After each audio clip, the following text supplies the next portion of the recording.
ہفتہ درس شروع کرتے ہیں۔ نحمد و نصلی علی رسول الکریم، اما بعد، اعوذ باللہ من الشیطان الرجیم، بسم اللہ الرحمن الرحیم۔ آج ہم انشاءاللہ اپنا ہفتہ وار درس قرآن شروع کرتے ہیں۔ سورۃ العنکبوت کا پہلا رکوع ہے اور اس کی آیت نمبر 8 سے لے کر 13 تک۔ تو میری جناب سعید صاحب سے گزارش ہے، حافظ سعید صاحب سے، کہ وہ تلاوت قرآن پاک سے درس کا آغاز فرمائیں۔ اعوذ باللہ من الشیطان الرجیم، بسم اللہ الرحمن الرحیم۔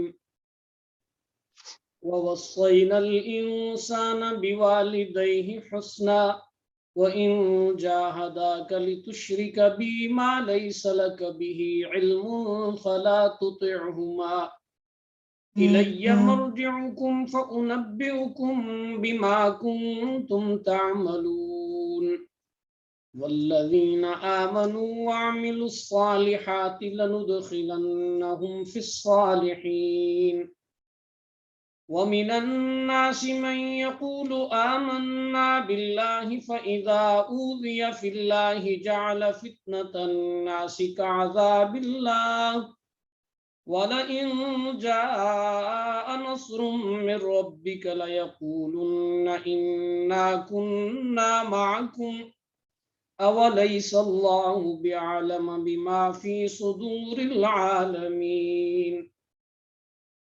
وَلَيَعْلَمَنَّ اللَّهُ الَّذِينَ آمَنُوا وَلَيَعْلَمَنَّ الْمُنَافِقِينَ وَقَالَ الَّذِينَ كَفَرُوا لِلَّذِينَ آمَنُوا اتَّبِعُوا سَبِيلَنَا وَلْنَحْمِلْ خَطَايَاكُمْ وَمَا هُمْ بِحَامِلِينَ مِنْ خَطَايَاهُمْ مِنْ شَيْءٍ إِنَّهُمْ لَكَاذِبُونَ وَلَيَحْمِلُنَّ أَثْقَالَهُمْ وَأَثْقَالًا مَعَ أَثْقَالِهِمْ وَلَيُسْأَلُنَّ يَوْمَ الْقِيَامَةِ عَمَّا كَانُوا يَفْتَرُونَ۔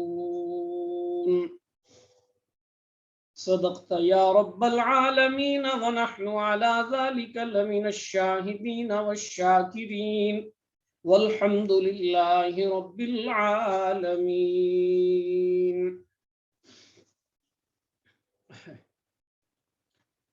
گرامی قدر احباب ذیشان، بزرگوں، دوستوں اور بھائیوں،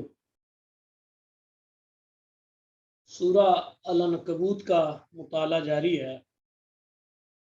گزشتہ درس میں جب ہم نے سورہ کا آغاز کیا تھا تو سورہ کا ایک فلو چارٹ اور اس کا ایک میکرو سٹرکچر اور مضامین کی جو ترتیب ہے اسے بیان کیا تھا، اور اس کے ساتھ ساتھ پہلی آیات میں ایمان اور آزمائش کے حوالے سے جو فلسفہ قرآن نے پیش کیا ہے اس کی بابت ہم نے گفتگو کی تھی۔ ایمان کے حوالے سے جو آزمائش اہل ایمان کو بالخصوص نزول قرآن کے وقت درپیش تھی، گو آزمائشیں تو ہر دور کے اندر ہیں، ایمان کا لازمی تقاضا ہے آزمائش، لیکن نزول قرآن کے وقت ظاہر ہے ان آزمائشوں کی کیفیت اور تھی،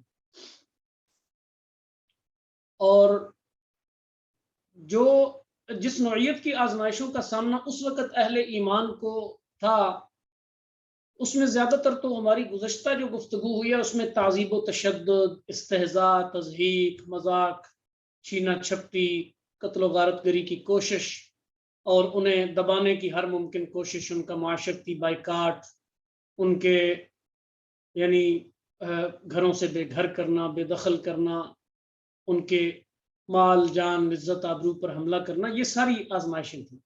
لیکن ابھی ایک الگ نوعیت کی آزمائش جس کا تذکرہ آج کی آیات کے اندر ہے، یعنی ایک تو آزمائش انہیں تھی کہ وہ جو کچھ بھی ان کے ساتھ بیت رہی تھی، معاشرے کی طرف سے جو انہیں ایمان کی پاداش میں سزا دی جا رہی تھی، اس سے ہٹ کر خود اپنے گھر کے اندر، اور یہ بات آپ اچھی طرح جانتے ہیں کہ بیرونی آزمائشوں سے جب بندے کا واسطہ پڑتا ہے تو ان کی نوعیت اور ہوتی ہے اور ان کے لیے سٹیمنا بھی اور طرح کا درکار ہوتا ہے، لیکن جب گھر کے اندر کوئی محاذ کھل جائے تو اس محاذ کے اوپر ڈٹے رہنا یہ بڑے دل گردے اور بڑے یعنی جگر کا کام ہے۔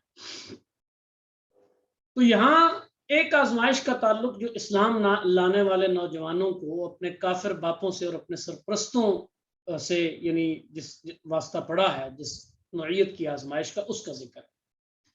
یہ بات پیش نظر رہے کہ والدین کے جو حقوق ہیں یہ ہر دین میں مسلم رہے ہیں، اور ہر دین کے اندر گویا زبور، تورات، انجیل میں ان سارے معاملات میں یعنی چیزیں، ہدایات وہ موجود ہیں، اور بتایا گیا ہے کہ والدین کا گویا کیا مقام ہے، ان کی کیا حیثیت ہے انسان کی زندگی کے اندر۔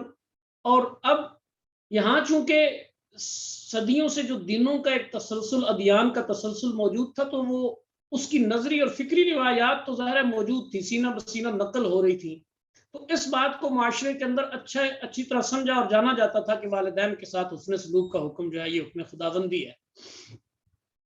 میں نے عرض کیا کہ تمام کتب سماویہ میں یہ معاملہ موجود تھا کہ خدا کے بعد سب سے زیادہ حق والدین کا ہے، ان کا عزت و احترام، ان کی خدمت خاطر، ان کی دلجوئی اور دلداری، اسے اللہ نے ایک لحاظ سے ضروری قرار دیا ہے۔ قرآن مجید میں بے شمار مقامات پر ہے، سورہ بنی اسرائیل میں اللہ کے عبادت کی دعوت کے فوراً بعد وَقَضَىٰ رَبُّكَ أَلَّا تَعْبُدُوا إِلَّا إِيَّاهُ وَبِالْوَالِدَيْنِ إِحْسَانًا۔ اب یہاں یہ ذہن میں رکھیں کہ وہاں پہ بنی اسرائیل کو دیے گئے احکام عشرہ کی بات ہو رہی ہے۔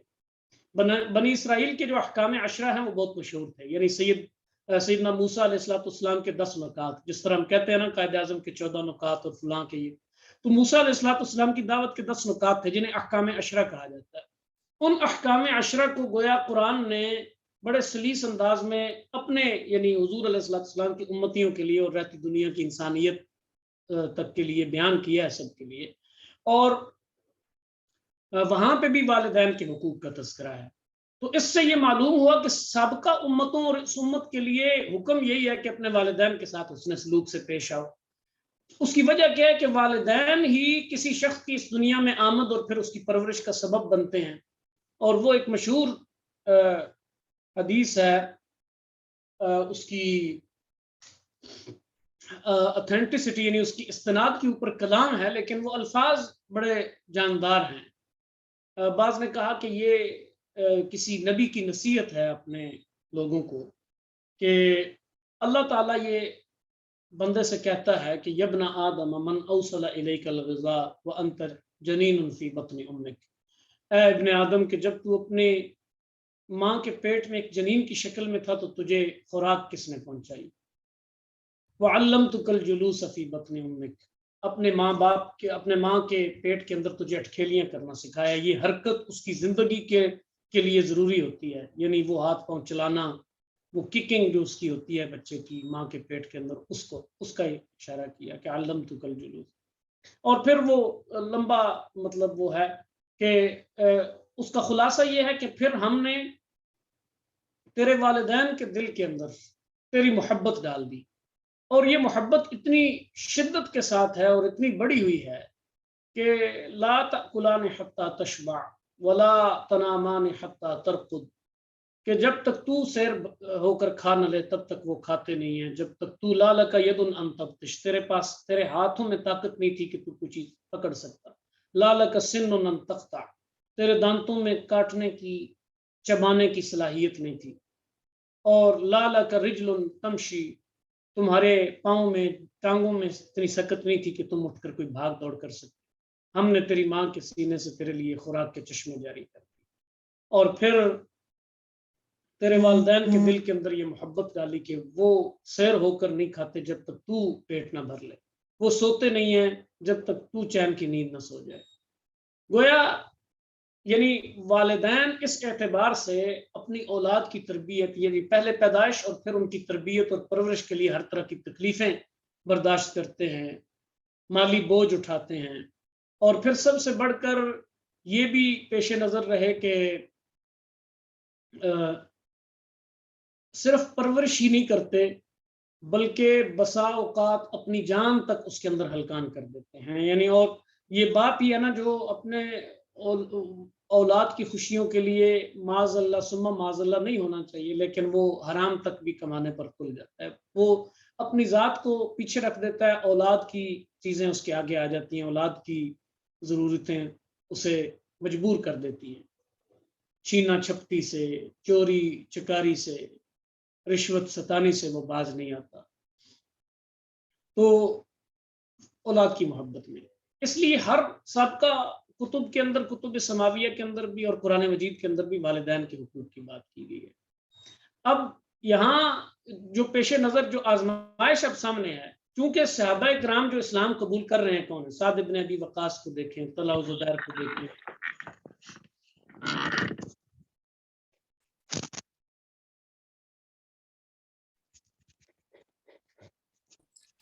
یہ صاحب آپ کی آواز بند ہو گئی ہے، ذرا مائک آن کر لیں۔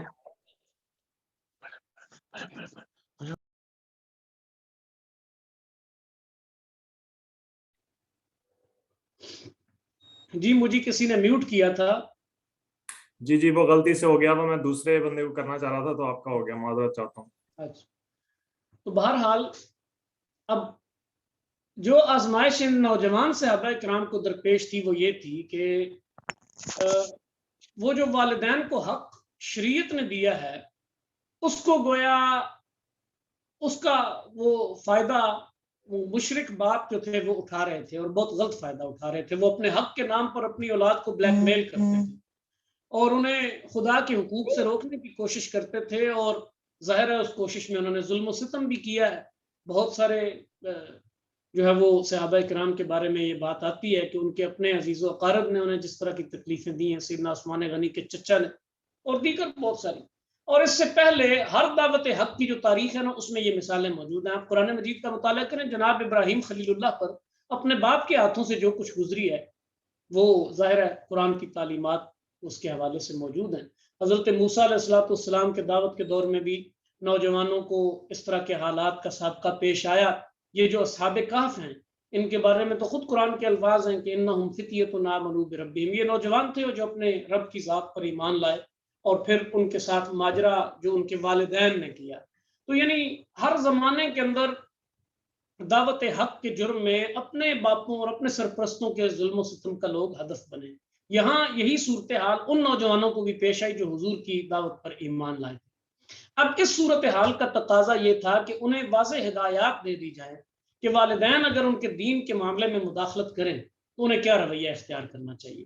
اس لیے یہاں پہ بات یہاں سے شروع کی، وَوَصَّيْنَا الْإِنسَانَ بِوَالِدَيْهِ حُسْنًا، کہ ہم نے انسان کو والدین کے ساتھ نیک سلوک کی ہدایت کی ہے، لیکن اس کے ساتھ یہ ہے کہ وَإِن جَاهَدَاكَ لِتُشْرِكَ بِي مَا لَيْسَ لَكَ بِهِ عِلْمٌ فَلَا تُطِعْهُمَا، اگر والدین اس بات کے لیے دباؤ ڈالیں کہ کسی چیز کو بلا دلیل کے میرا شریک ٹھہرا دیں تو اس معاملے میں ان کی اطاعت نہیں ہے۔ وَإِن جَاهَدَاكَ، اگر وہ کوشش کریں لِتُشْرِكَ کہ تو شرک کرے، بھی میرے ساتھ ما لیس لک بہ علم، بلا دلیل کے، یعنی اس بات کی کوئی دلیل ان والدین کے پاس نہیں ہے۔ ظاہر ہے والدین کو جو حق حاصل ہے نا اولاد کے اوپر، اولاد کی طرف سے جو خدمت کا، اطاعت کا اور حسن سلوک کا جو حق والدین کو ملا ہے وہ اس وحدہ لا شریک نے دیا ہے جس کے حق سے یہ روکنے کی کوشش کر رہے ہیں۔ اب یہ کیسے ممکن ہے کہ جس نے حقوق دیے ہیں اسی کے حقوق کے اوپر ڈاکہ ڈالا جائے؟ یہ حق تو اللہ کا دیا ہوا ہے، تم یہ چاہتے ہو کہ اللہ کے دیے ہوئے حق کی وجہ سے تم انہیں بلیک میل کرو اور اس کے بعد انہیں اللہ کی عبادت سے روک دو یا اس کے اندر جو ہے وہ شریک ٹھہرانے کی بات کرو۔ تو اب یعنی ووصینا اس معاملے میں ان کی اطاعت نہیں ہے۔ ووصینا کے الفاظ بیان کیے ہیں، امرنا نہیں کہا کہ امرنا ہم نے حکم دیا۔ توصیہ ہدایت کے مفہوم میں آتا ہے کہ یعنی ایک واقعے کے طور پر یہ چیز موجود ہے کہ تورات، انجیل، زبور، آسمانی صحف سب میں والدین کی اطاعت کو خدا کی اطاعت کے تحت رکھا گیا ہے۔ یعنی والدین کو جو حق اولاد پر ملا ہے وہ اللہ کا عطا کردہ ہے، اور اس وجہ سے ان کو یہ حق حاصل نہیں ہے کہ وہ اولاد کو خدا کے حقوق سے روکے۔ اس لیے اسلام نے یہ قانون بنا دیا کہ لا طاعت لمخلوق فی معصیت الخالق، اللہ کی نافرمانی میں مخلوق کی اطاعت جائز نہیں ہے۔ یہاں یہ پیش نظر رہے کہ پھر کیٹیگرائز کیا گیا ہے کہ کون سے ایسے امور ہیں کہ جن میں والدین کو کسی قیمت پر بھی جو ہے وہ ان کی بات نہیں مانی جائے گی۔ سب سے پہلے شرک ہی کی بات کی گئی ہے کہ اگر وہ مجبور کریں کہ ان چیزوں کو شریک بناؤ جن کا تجھے علم نہیں ہے تو کوئی اطاعت نہیں ہے۔ پہلے حسن سلوک کی بات کی، کہا حسن سلوک اپنی جگہ ہے، ان کی اطاعت گزاری بھی یعنی مطلوب ہے، لیکن شرک ایسی کبھی بیماری ہے کہ واضح طور پر فرما دیا کہ والدین بھی اگر کہیں تو ان کی بات نہ مانو۔ اور پھر یہ ہے کہ کہا وہ سورہ یونس میں کہا نا قُلْ أَتُنَبِّئُونَ اللَّهَ بِمَا لَا يَعْلَمُ فِي السَّمَاوَاتِ وَلَا فِي الْأَرْضِ، کیا تم اللہ تعالیٰ کو وہ چیز بتلانا چاہتے ہو جو اسے علم نہیں ہے؟ معاذ اللہ، جو زمین و آسمان میں یعنی وہ نہیں جانتا، تم اسے وہ بتلانا چاہتے ہو؟ یعنی یہ مشرک والدین اپنے اللہ کو یہ بتانا چاہتے ہیں کہ ان کا حق اللہ سے بھی زیادہ فائق ہو گیا، لہٰذا انہیں یہ بتایا کہ یہ بےہودہ بات ہے، والدین اگر شرک کی ترغیب دیں تو ان کی اطاعت نہیں کی جائے گی۔ البتہ وصاحبہما فی الدنیا معروفہ، سورہ لقمان کے اندر فرمایا نا کہ دنیا کے اندر ان کے ساتھ معروف اور اچھے طریقے سے پیش آؤ، خواہ وہ کافر اور مشرک اور بے دین ہی کیوں نہ ہو۔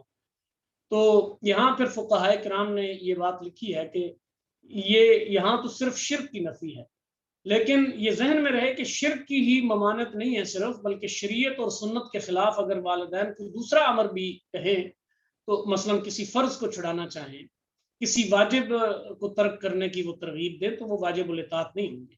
البتہ والدین کے حکم پر مستحبات کو ترک کیا جا سکتا ہے، مثلا اگر آپ نفل پڑھنا چاہتے ہیں اور والدین کوئی حکم دیتے ہیں تو ایسے موقع پر آپ کہہ سکتے ہیں، یعنی نفل چھوڑ کر کوئی دوسرا کام ان کے حکم پر کر سکتے ہیں۔ اور اسی طرح بدعت ہے جو مکروہ اور ناجائز ہے، اس معاملے میں بھی کوئی حکم ماننے کی وہ گنجائش نہیں ہے، ہر لحاظ سے ان کے ساتھ حسن سلوک ہوگا، لیکن باقی اطاعت ان کی یعنی ان کی اطاعت ہے، عبادت نہیں ہے۔ یہ آسان لفظوں میں اگر کہا جائے کہ والدین کی اطاعت پیش نظر ہے، ان کی عبادت پیش نظر نہیں ہے، عبادت صرف اللہ کی ہے۔ اور الیہ مرجعکم فانبئکم بما کنتم تعملون، یہ بھی اس میں تسلی بھی ہے، اس میں تنبیہ بھی ہے۔ تسلی کن کے لیے؟ ان نوجوانوں کے لیے جو ایمان لائے ہیں اور اب والدین اور سرپرست ان کی وجہ سے وہ آزمائش سے دو چار ہیں، ان کے لیے تسلی ہے کہ بھئی لوٹ کے تو میری طرف ہی آنا ہے، الیہ مرجعکم۔ اور تنبیہ ہے ان کے لیے کہ جو ان نوجوانوں کے اوپر سختی کر رہے ہیں، اپنے بچوں، بھانجوں، بھتیجوں، اپنے گھر کے لوگوں کے اوپر سختی کر رہے ہیں اس دعوت حق کو قبول کرنے کی وجہ سے، ان کے لیے اس میں تنبیہ ہے کہ میری طرف آؤ گے، کوئی اور تو ہستی ہے نہیں مرجع اور ماوا، تو سب کے اعمال فانبئکم بما کنتم تعملون، میں سب کو ان کے اعمال سے باخبر کروں گا۔ یہاں باخبر کرنے سے مراد یہ نہیں ہے کہ انہیں بتایا جائے گا کہ یہ تمہارے اعمال ہیں، مراد یہ ہے کہ یہاں اعمال کی جزا اور سزا ہوگی، یعنی یہاں علم دینا مقصود نہیں ہے، بظاہر الفاظ یہی ہیں کہ تمہیں بتاؤں گا کہ تمہارے اعمال کی، لیکن مقصود ان کو یہ بتانا نہیں ہے کہ تم نے یہ، مقصود یہ ہے کہ اعمال کی جزا ملے گی، سزا بھی ملے گی جو بدکار ہیں۔ تو آج تم جو میرے بندوں کو میرے راستے سے روکنے کے لیے ظلم و ستم ڈھا رہے ہو، ان کی کرتوتیں جو ہے نا، وہ تمہاری کرتوتیں وہ تمہارے سامنے رکھوں گا، اور دوسری طرف جو بندے استقامت دکھا رہے ہیں اس راستے کے اندر، ان کے لیے بھی ان کی جان بازیوں کا، ان کی جان نثاریوں کا، ان کی وفاداریوں کا بھرپور انعام ہوگا۔ اب یہ تو والدین کے ساتھ ان کا جو معاملہ ہے اس کو بیان کیا، آگے فرمایا والذین آمنوا وعملوا الصالحات لندخلنہم فی الصالحین۔ چونکہ اوپر کی آیات میں ذرا یعنی اس سے پہلی جو آیت گزری ہے جس کو ہم نے مطالعہ کیا ہے، اس میں ذرا نمایاں پہلو تنبیہ کا تھا، الیہ مرجعکم میں ذرا تنبیہ والا معاملہ زیادہ تھا۔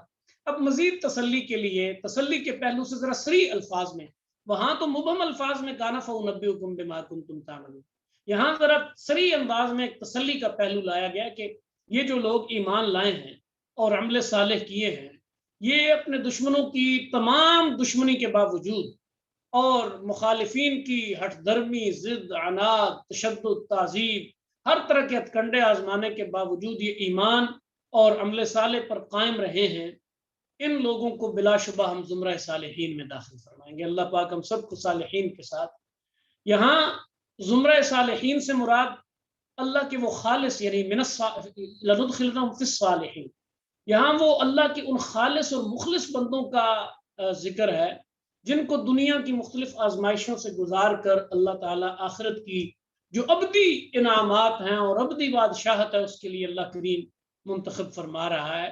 اور یہ بات پیش نظر رہے کہ اس گروہ میں شمولیت ہر یعنی دعوی ایمان رکھنے والے کے لیے نہیں ہے۔ دعوی ایمان تو میں بھی رکھتا ہوں، دعوی ایمان تو آپ بھی رکھتے ہیں، اور ہمارے گرد و پیش میں جس ماحول کے اندر ہم رہتے بستے ہیں لاکھوں کروڑوں اربوں مسلمان یہ دعویٰ رکھتے ہیں، لیکن دیانتداری سے بتائیں کہ اپنے آپ کو امتحان کی کسوٹیوں میں پورا کس نے اتارا ہے، کھرا کس نے ثابت کیا ہے؟ تو ظاہر ہے جو اپنے ایمان کے حوالے سے اپنے آپ کو کھرا ثابت کرنے والے ہیں ان کے حوالے سے یہ بات کہی گئی ہے۔ اور یہ جو صالحین کی رفاقت ہے یہ بڑا اعزاز ہے، یعنی لَنُدْخِلَنَّهُمْ فِي الصَّالِحِينَ، یہ بڑے اعزاز کی بات ہے کہ اچھے اور نیک لوگوں کی رفاقت نصیب ہونا۔ اس کے لیے انبیاء نے دعا کیا ہے۔ حضرت یوسف علیہ السلام کا وہ آپ پڑھے نا سارا واقعہ سورہ یوسف کے اندر، تو وہ آخر میں جہاں وہ دعا کرتے ہیں وہاں وہ کیا کہتے ہیں؟ توفنی مسلما والحقنی بالصالحین، یعنی صالحین کی رفاقت کوئی اتنی عام چیز نہیں ہے۔ حضرت یوسف جیسا جلیل القدر پیغمبر اگر صالحین کی رفاقت کی دعا مانگ رہا ہے تو آپ اندازہ کریں کہ یہ کس قدر بڑا مقام ہے۔ وہ کہہ رہے ہیں کہ مجھے فرما برداری اور اطاعت گزاری کی حالت میں وفات دے، توفنی مسلمہ والحقنی بالصالحین، نیک لوگوں کی رفاقت مجھے نصیب فرمانا۔ گویا اچھے لوگوں کی رفاقت یہ اعلیٰ چیز ہے، نیک لوگوں کی سوسائٹی مل جانا یہ بڑی سعادت کی بات ہے۔ سورہ الفجر میں وہ ہے نا، آپ عموماً اس آیت کو دہراتے ہیں جب بھی کوئی نیک نفس انسان اس دنیا سے رخصت ہوتا ہے تو ہم وہ یا یہ تو النفس المطمئنہ کہتے ہیں۔ وہاں فدخلی فی عبادی ودخلی جنتی، یعنی میرے نیک بندوں کے گروہ میں داخل ہو جاؤ پھر جنت میں داخلہ ملے گا۔ عباد میں پہلے داخل ہو، جنت کا داخلہ جو ہے وہ اس کے بعد ہوگا۔ تو یہ تو ہے زمرہ صالحین۔ اب اس کے بعد فرمایا جائے وَمِنَ النَّاسِ مَن يَقُولُ آمَنَّا بِاللَّهِ، اور لوگوں میں سے کچھ ایسے بھی ہیں جو یہ کہتے ہیں کہ آمنا باللہ، ہم اللہ پر ایمان لائے ہیں۔ فَإِذَا أُوذِيَ فِي اللَّهِ جَعَلَ فِتْنَةَ النَّاسِ كَعَذَابِ اللَّهِ، جب اللہ کی راہ میں ان کو ستایا جاتا ہے تو وہ معاذ اللہ اس ستانے کو آزمائش سمجھنے کی بجائے اللہ کا عذاب سمجھ لیتے ہیں۔ وہ یہ سمجھتے ہیں کہ یعنی یہ تو ہم الٹا عجیب سے معاملے میں پڑ گئے ہیں کہ امتحانوں کے اوپر امتحان، آزمائشوں کے اوپر آزمائشیں۔ بھئی وہ کیا ہے اقبال رحمہ اللہ کے برق گرتی ہے تو بیچارے مسلمانوں پر، اغیار کو یعنی رحمتیں ہیں تیری اغیار کے کاشانوں پر، اور برق گرتی ہے تو بیچارے مسلمانوں پر۔ شکوے میں تو یہ کہتے ہیں، خود ہی چلیں جواب شکوہ میں جواب دیتے ہیں، لیکن شکوہ یہی ہے۔ تو گویا وہ اس آیت کی آپ تشریح کہہ لیں کہ کمزور ایمان کے لوگ ہوتے ہیں، وہ یہ سمجھتے ہیں کہ جو ہے نا یہ آزمائش جو آئی ہے اللہ کی طرف سے یہ گویا کوئی عذاب ہے، اور اس کے نتیجے میں پھر وہ ان کا ایمان اس طرح سے کامل نہیں رہتا۔ یہ اسی نوعیت کی بات ہے جس نوعیت کی بات سورہ البقرہ میں کہی گئی ہے کہ وَمِنَ النَّاسِ مَن يَقُولُ آمَنَّا بِاللَّهِ وَبِالْيَوْمِ الْآخِرِ وَمَا هُمْ بِمُؤْمِنِينَ، کہ لوگوں میں سے بعض کہتے ہیں کہ ہم ایمان لائے ہیں آخرت پر، اللہ پر، لیکن حقیقت میں وہ مومن نہیں ہے۔ یعنی ان کا ایمان اس شکل میں ہے کہ وہ یہ کہتے ہیں کہ پکے سچے مسلمان ہم ہیں، دعویٰ ان کا یہ ہے، لیکن جب آزمائش آتی ہے تو اسے آزمائش کے طور پر لینے کی بجائے عذاب کے طور پر سمجھتے ہیں۔ اس لحاظ سے وہ میٹھا میٹھا ہپ ہپ اور کڑوا کڑوا تھو تھو والی بات کرتے ہیں کہ ہر طرح یہ لوگ چاہتے ہیں کہ بس وہ آسائشوں میں رہیں، جو ہی کوئی مشکل پیش ہے تو وہ بگڑ جاتے ہیں۔ وَلَئِنْ جَاءَ نَصْرٌ مِّن رَّبِّكَ لَيَقُولُنَّ إِنَّا كُنَّا مَعَكُمْ، یعنی ایک طرف تو ان کا رویہ وہ تھا، جب اللہ کی طرف سے کوئی مدد آ جاتی ہے، کوئی فتح نصیب ہو جاتی ہے، کسی سریے میں غزوے میں کامیابی مل جاتی ہے، کوئی مال غنیمت اکٹھا ہو جاتا ہے، کوئی دشمنوں کے اوپر اور کوئی کسی نوعیت کی برتری فوقیت حاصل ہو جاتی ہے، تو اس وقت یہ کیا کہتے ہیں؟ انا کنا معکم۔ حقیقت ان کی کیا ہے کہ وہاں وہ کہتے تھے یخادعون اللہ والذین آمنوا وما یخدعون الا انفسهم وما یشعرون۔ جب کافروں کے گروہ کے پاس جاتے ہیں نا تو وہ کہتے ہیں کہ ہم یہ جو ایمان